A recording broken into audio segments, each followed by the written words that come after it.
सड़क पर बवाल की धमकी आ गई है। मुसलमानों को भड़काना फुल चालू है। पीएम मोदी के खिलाफ नया भयंकर प्लान तैयार हो रहा है।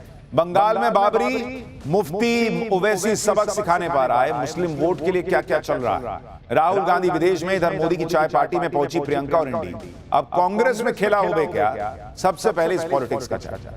इस वक्त देश के अंदर खतरनाक माहौल बनाने की साजिशें हो रही हैं, यह आरोप लग रहा है। एक तरफ इंडी वाले नरेंद्र मोदी के खिलाफ किसान आंदोलन की तरह का नया आंदोलन करने की धमकी देने पर आ गए। दूसरी तरफ मुसलमानों का जबरदस्त ध्रुवीकरण हो रहा है और इसी में बुर्का कांड पर लगी आग को हवा दी जा रही। इसी में बंगाल में बाबरी के नाम पर बवाल किया जा रहा है और यह सब तब हो रहा है जब भारत के पड़ोस में बांग्लादेश में आग लगी हुई है ऑलरेडी। कट्टरपंथियों की भीड़ ने बांग्लादेश को फूंक दिया है। वहां भारत विरोधी हिंदू विरोधियों ने कोहराम मचा रखा है। वहां क्या हो रहा है आगे दिखाऊंगा, लेकिन इस खतरनाक माहौल के बीच इंडी गठबंधन कुछ दिनों से यह भी माहौल बना रहा था कि 19 दिसंबर को पीएम मोदी की कुर्सी चली जाएगी। 19 दिसंबर तो आज है। 19 दिसंबर को ये लोग कह रहे थे कि ऐसा कुछ होगा जिससे मोदी सरकार हिल जाएगी। आज 19 दिसंबर है, लेकिन इंडी वाले जो माहौल बना रहे थे वैसा हुआ क्या या नहीं हुआ, आज आपको दिखाऊंगा। अमेरिका में जिस एप्स्टीन फाइल्स को लेकर इंडी गठबंधन दावा कर रहा था कि फाइल वहां खुलेगी, यहां भारत में मोदी सरकार पर भूचाल आ जाएगा, वो फाइल तो खुल गई, लेकिन हुआ क्या, उसमें किस किस का नाम आया, यह भी आगे चैप्टर है। लेकिन पहले यह देख लीजिए कि आज संसद सत्र खत्म होते होते इंडी गठबंधन ने नरेंद्र मोदी के खिलाफ क्या नई तिकड़म बैठा ली। इंडी गठबंधन सड़क पर उतरने की चेतावनी दे रहा है। अब किसान आंदोलन जैसे आंदोलन की धमकी आ गई है बॉस। फिर से नेपाल बांग्लादेश जैसा उत्पात करने की बातें होने लगी हैं। इंडी गठबंधन आगे क्या बवाल करने की सोच रहा है, उसका एक छोटा सा ट्रेलर संसद में दिख भी गया। संसद में पीएम मोदी के नए बिल की कॉपी फाड़ दी गई। इसी गठबंधन के सांसदों ने रात भर जागकर संसद की सीढ़ियों पर धरना दिया।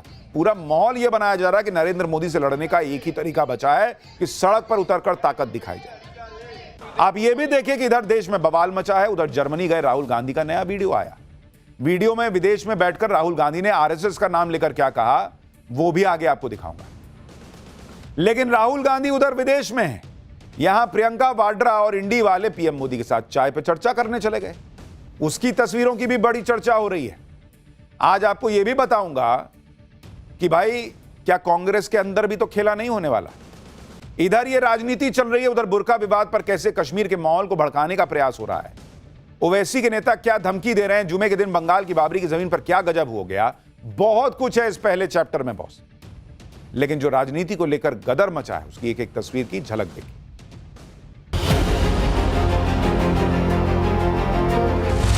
राम का नाम लगा लेने मात्र से आपके गुनाह नहीं छिप जाएंगे। तो लोग मजबूरन रास्ते पे आएंगे, सड़क पे आएंगे, गोलियां भी खाएंगे, लेकिन इस कानून को सपोर्ट कभी नहीं करेंगे और हम लड़ते रहेंगे। संसद को गौण कर सकते हो, सड़कों को गौण करना बराबर।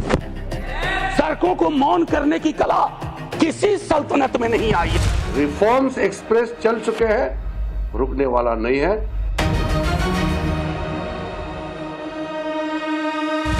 नहीं हो पाया, होना चाहिए। मैंने एक रिक्वेस्ट भी डाली है कि अगले सेशन में हम कर लें।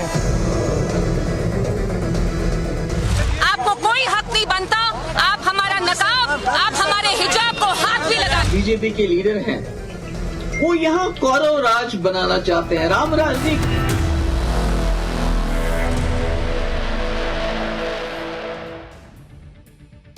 देश में इस वक्त क्या चल रहा है आप इन 3 तस्वीरों में देखिए। उधर बुर्के और बाबरी को लेकर भयंकर बवाल मचा हुआ है। इधर आज संसद का सत्र भयंकर बवाल के साथ खत्म हो गया। इधर संसद का सत्र खत्म हुआ, उधर कांग्रेस ने नरेंद्र मोदी को खुली धमकी दे डाली। कांग्रेस अध्यक्ष मल्लिकार्जुन खड़गे ने आज क्या कहा है आपको सुनना चाहिए। ये जनता के अधिकार छीन लेने का जो काम कर रहे हैं, आपको कल के दिन ऐसा ही एक समय आएगा जिस ढंग से आप 3 कृषि काले कानून को वापस लिए, तो ऐसा एजिटेशन आपको चाहिए कि लोग आपको गड़बड़ करने से, रास्ते बंद होने से, गोलियां खाने से यही पसंद है। उसी वक्त अगर आप ये करते हैं तो लोग मजबूरन रास्ते पे आएंगे, सड़क पे आएंगे, गोलियां भी खाएंगे, लेकिन इस कानून को सपोर्ट कभी नहीं करेंगे और हम लड़ते रहेंगे। कांग्रेस के दिलो दिमाग में क्या यही चल रहा है कि किसी तरीके से लोग सड़क पर आए, आंदोलन हो, प्रदर्शन हो? ये सवाल अब पूछे जा रहे हैं। इधर कांग्रेस किसान आंदोलन जैसे आंदोलन की धमकी दे रही है इशारों इशारों। उधर राहुल गांधी ने भी विदेशी जमीन से पीएम मोदी पर हमला बोल दिया। राहुल गांधी इस वक्त जर्मनी में हैं और वहां से उन्होंने कहा कि कल रात को मोदी सरकार ने एक झटके में 20 साल के मनरेगा को ध्वस्त कर दिया। नए बिल का डिजाइन एंटी स्टेट और एंटी विलेज है। राहुल गांधी कह रहे हैं कि इस तरह के बदलाव से महिलाएं, दलित, आदिवासी, भूमिहीन, मजदूर और सबसे गरीब ओबीसी समुदाय सबसे पहले बाहर धकेले जाते हैं। संसद में मनरेगा नाम में बदलाव को बुलडोजर से जोड़ते हुए राहुल गांधी ने कहा कि इस कानून को बिना किसी उचित जांच परख के संसद में बुलडोजर की तरह चलाया गया। नए कानून के खिलाफ बड़े आंदोलन की चेतावनी देते हुए राहुल गांधी ने कहा कि हम इस सरकार को ग्रामीण गरीबों की सुरक्षा की आखिरी पंक्ति को नष्ट नहीं करने देंगे। हम इस कदम को हराने के लिए श्रमिकों, पंचायतों और राज्यों के साथ खड़े होंगे और यह सुनिश्चित करने के लिए एक राष्ट्रव्यापी मोर्चा बनाएंगे कि इस कानून को वापस लिया जाए। यानी विदेश गए हुए राहुल गांधी ने एक तरह से इशारा कर दिया कि इस नए कानून के विरोध में कांग्रेस बाकी विपक्षी पार्टियों को जोड़ेगी और भयंकर प्रदर्शन होगा। यह इंडी गठबंधन को फिर से साथ लाने का एक मंच बनाया जाएगा। राहुल गांधी अभी जर्मनी के दौरे पर है, वहां से भी उन्होंने आरएसएस का नाम लेकर हमला बोला। एक बार उसको भी सुनिए। फिर राहुल गांधी की कौन सी तस्वीर बीजेपी दिखा रही और कह रही है कि क्या बड़ी साजिश रचने गए हैं राहुल गांधी। राहुल गांधी विदेश में जाके कह रहे हैं कि आरएसएस के प्रमुख कहते हैं कि सच का कोई मतलब नहीं। ये कब कहा है आरएसएस प्रमुख ने कि सच का कोई मतलब नहीं है? कांग्रेस और इंडी गठबंधन के दिमाग में मोदी के खिलाफ क्या भयंकर प्लान चल रहा है, इस पर सवाल उठने लगे। इसी बीच बीजेपी ने राहुल गांधी को लेकर सनसनीखेज दावा कर दिया। बीजेपी प्रवक्ता प्रदीप भंडारी ने जर्मनी के बर्लिन में राहुल गांधी की एक फोटो दिखाई, ट्वीट की और दावा किया कि राहुल गांधी जिन लोगों से मिल रहे हैं वो सोरोस के लोग हैं। बीजेपी प्रवक्ता का दावा है कि फोटो में राहुल गांधी से जो महिला मिल रही है उसका सोरोस की संस्था से कनेक्शन है। प्रदीप भंडारी का आरोप है कि इस पैटर्न को समझना चाहिए कि जब भी राहुल गांधी विदेश जाते हैं तभी देश में यह बवाल होता है। इधर राहुल गांधी जर्मनी गए, उधर मल्लिकार्जुन खड़गे ने पीएम मोदी को धमकी दे डाली। इंडी गठबंधन के बाकी लोग भी इसी तरह की भाषा बोल रहे हैं। सुनिए आरजेडी के सांसद मनोज झा ने क्या कहा है। उपसभापति जी, आप तो पिछले जब पुरानी वाली बिल्डिंग में भी हम लोग बैठते थे, फार्म लॉज पे बहस चल रही थी, हमने तब भी कहा था संसद को गौण कर सकते हो, सड़कों को गौण करना बड़ा मुश्किल है। सड़कों को मौन करने की कला किसी सल्तनत में नहीं आई आज तक। और हम तो लोहिया जी के लोग हैं, वो कहते थे संसद खामोश तो सड़कें रोशन हो जाती हैं।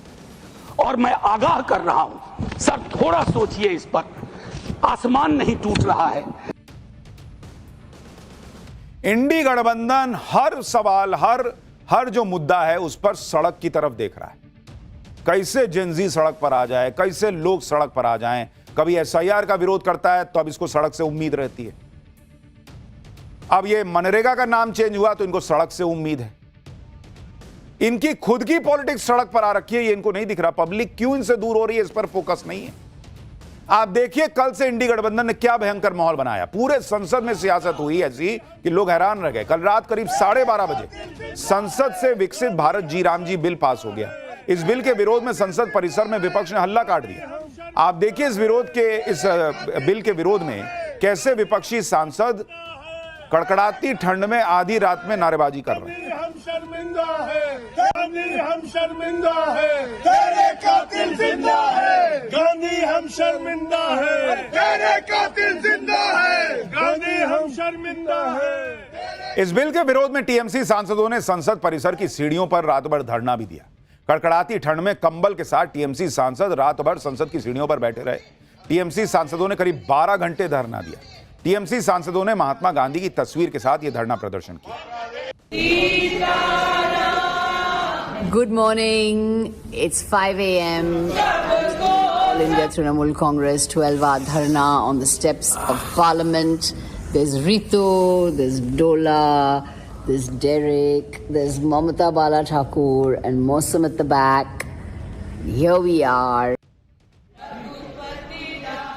नए कानून के विरोध में कांग्रेस किसान आंदोलन की तरह ही आंदोलन की धमकी दे रही है। इंडी गठबंधन यही माहौल बना रहा है कि मोदी सरकार ने पहले किसानों को परेशान करने वाला बिल लाने का काम किया था, अब मजदूरों का अधिकार छीनने वाला बिल लाया जा रहा है। इंडी गठबंधन ऐसा माहौल बना रहा है जैसे मोदी सरकार रोजगार की गारंटी छीन रही है। मजदूरों को काम ही नहीं मिल पाएगा, ना बेरोजगारी भत्ता मिलेगा। जबकि सच यह है कि मनरेगा की जगह जो नया बिल है उसमें 100 की जगह 125 दिन का रोजगार मिलना है, यानी काम भी ज्यादा मिलना है, पैसा भी ज्यादा मिलना है। दूसरी बात, इस बिल से किसानों को भी फायदा होगा। फसल सीजन में जो मजदूरों की कमी हो जाती है वो नहीं होगी। तीसरी बात, नई टेक्नोलॉजी के इस्तेमाल से धांधली रुकेगी, एआई की मदद से बेहतर प्लानिंग होगी, यानी नए कानून से लोगों को फायदा होगा और गांव का भी विकास होगा। अभी की जरूरतों के हिसाब से कामकाज होगा। लेकिन जैसे 3 कृषि कानून को लेकर झूठ फैलाया गया था कि अरे सरकार जो है वो किसान का जमीन छीन लेगी, बड़े बड़े लोगों को दे देगी, वो झूठ चल गया।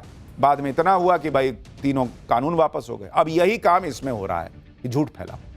इधर संसद में बवाल मचा, उधर आज शीतकालीन सत्र के आखिरी दिन सरकार और विपक्ष की टी पार्टी की तस्वीरों ने जनता को हैरान कर दिया, क्योंकि सियासी लड़ाई लड़ने वाले नेता आपस में बैठ के चाय पी रहे थे। इस टी पार्टी में पीएम मोदी भी थे, प्रियंका वाड्रा भी थी, वहां हंसी मजाक भी चल रहा था, माहौल बहुत लाइट था। सत्र के खत्म होने पर लोकसभा स्पीकर ने सबको चाय पे बुलाया था। इस बैठक में पीएम मोदी, प्रियंका वाड्रा, बाकी विपक्ष के नेता ठहाके लगाते दिखे।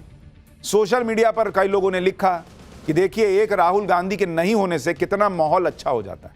कई लोग लिख रहे थे, क्योंकि वो जब मीटिंग में थे पिछली बार, कुछ ऐसी मीटिंग हुई थी सबके साथ, बहुत तनाव दिख रहा था सबके चेहरे पे। इस बार देखिए पीएम मोदी भी हंस रहे हैं, प्रियंका वाड्रा भी हंस रही हैं, सब हंसी मजाक चल रहा है, बड़ा लाइट माहौल है। कई लोग लिखने लगे कि एक आदमी के नहीं होने से देखिए कितना कुछ बदल जाता है। संसद का सत्र तो खत्म हो गया, लेकिन प्रदूषण पर चर्चा नहीं हो पाई। आजकल कहते कहते सत्र ही निकल गया, लेकिन प्रदूषण की सुध किसी ने नहीं। अब जब सत्र खत्म हो गया तो संसदीय कार्य मंत्री कांग्रेस पर ठीकरा फोड़ रहे हैं। उधर कांग्रेस ने सरकार पर सब डाल दिया है। सुनिए जरा दोनों। एक विषय रह गया था, हम लोग पोल्यूशन पे चर्चा करना चाहते थे, अपोजिशन में मांगा था, बाद में कांग्रेस ने बोला कि पोल्यूशन इंपॉर्टेंट नहीं है, चर्चा नहीं करेंगे, हंगामा किया, तो पोल्यूशन पे हम चर्चा नहीं कर पाया। ये थोड़ा सा मलाल रह गया, नहीं हो पाया, होना चाहिए। मैंने एक रिक्वेस्ट भी डाली है कि अगले सेशन में हम कर लें इसको। मैंने पहले ही कहा ये शीतकालीन सेशन नहीं, ये प्रदूषणकालीन सेशन है। कौन डिस्कस करेगा? बोलने देंगे तब ना, बोलने ही नहीं देते हैं। इन नेताओं की प्रायोरिटी की लिस्ट में पोल्यूशन हो तब तो चर्चा हो, और चर्चा करके भी क्या हो जाएगा, सवाल ये। पब्लिक तो ये पूछ रही है बॉस चर्चा करके क्या कर लीजिएगा, जो करना है वो पहले करके तो दिखाते। इतने साल से हो नहीं रहा। संसद के अंदर प्रदूषण पर बहस नहीं हुई, लेकिन होती तो क्या ही हो जाता। उसका ट्रेलर भी आपको दिखाता हूं। सपा सांसद आर.के. चौधरी कह रहे हैं कि दिल्ली समेत देश में प्रदूषण के लिए हिंदुओं के अंतिम संस्कार और होलिका दहन जिम्मेदार हैं। सुनिए जरा। पूरे देश में लाशें जलाई जाती हैं, और लाशें जलती हैं तो कार्बन डाइऑक्साइड निकलता है, कार्बन मोनोऑक्साइड निकलता है, और कार्बन जलता है, नहीं ऑक्सीजन जलता है, खपत होती है। ये तो उल्टा हुआ। ऐसे लाशें जलती हैं, और हमारा एक त्योहार है होली दहन का। पूरे देश में कम से कम 5 करोड़ स्थानों पे एक साथ होली दहन होता है। उससे कार्बन डाइऑक्साइड निकलता है, ऑक्सीजन निकलता है, और नहीं ऑक्सीजन का खपत होती है, कार्बन डाइऑक्साइड, कार्बन मोनोऑक्साइड निकलता है, उससे नुकसानदायक है।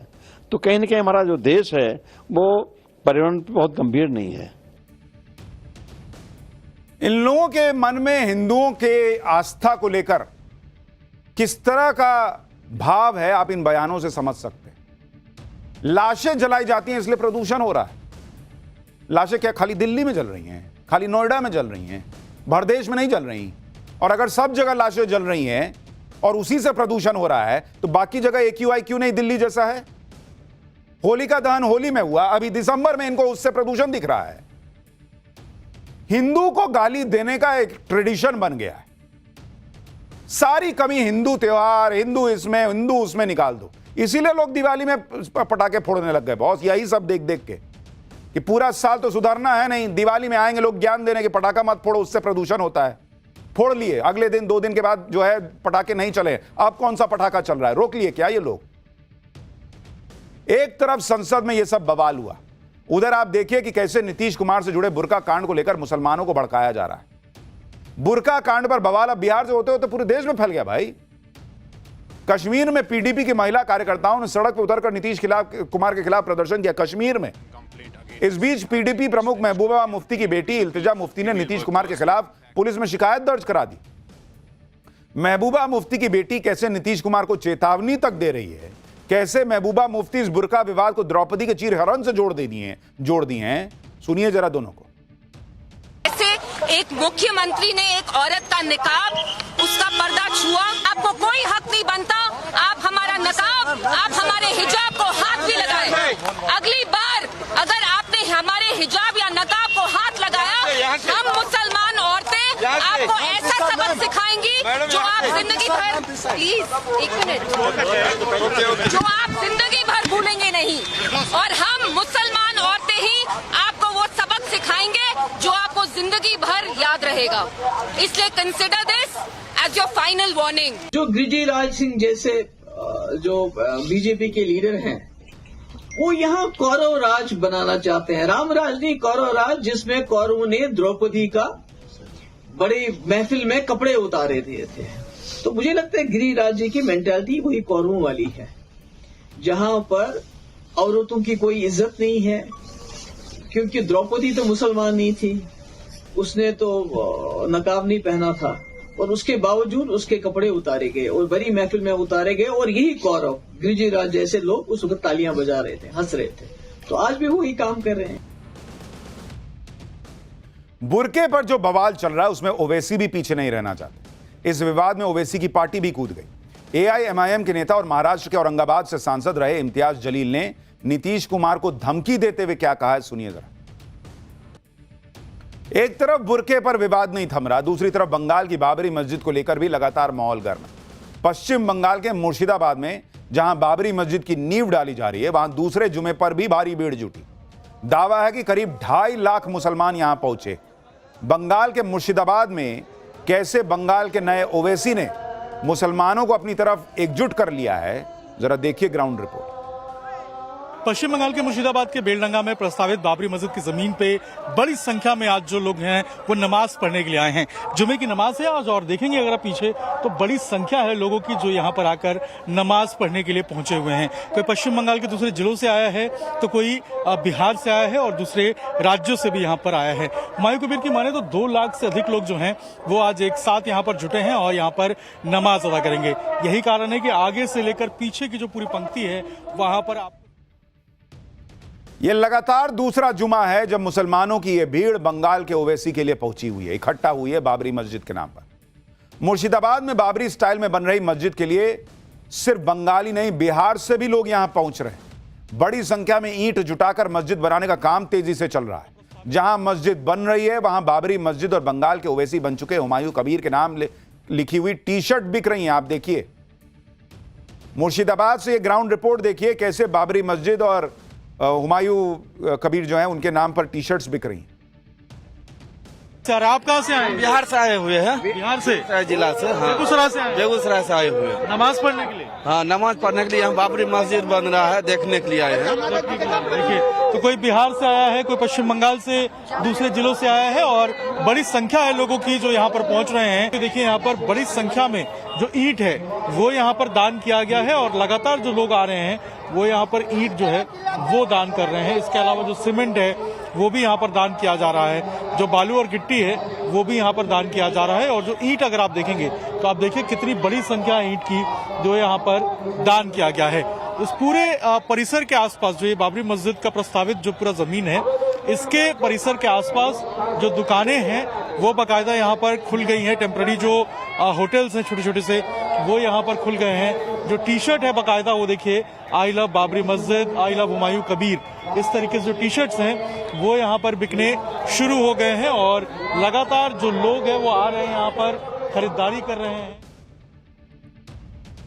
जिस तरह से मुर्शिदाबाद में बाबरी मस्जिद के नाम पर टीएमसी के निलंबित विधायक हुमायूं कबीर ने भीड़ जुटा ली है, उससे मुस्लिम वोटों को लेकर ममता बनर्जी की टेंशन बढ़ गई होगी। दूसरी तरफ पीएम मोदी ने भी बंगाल का मोर्चा संभाल लिया है। कल पीएम मोदी पश्चिम बंगाल के दौरे पर रहे। पीएम मोदी कल बंगाल के रानाघाट में रैली करेंगे, केंद्र की कई परियोजनाओं की शुरुआत करेंगे। इस दौरे को लेकर पीएम मोदी ने कहा है कि टीएमसी के कुशासन से बंगाल को नुकसान हो रहा है। टीएमसी की लूट और डराने की राजनीति ने सारी हदें पार कर दी, इसलिए लोगों को अब बीजेपी से उम्मीद है।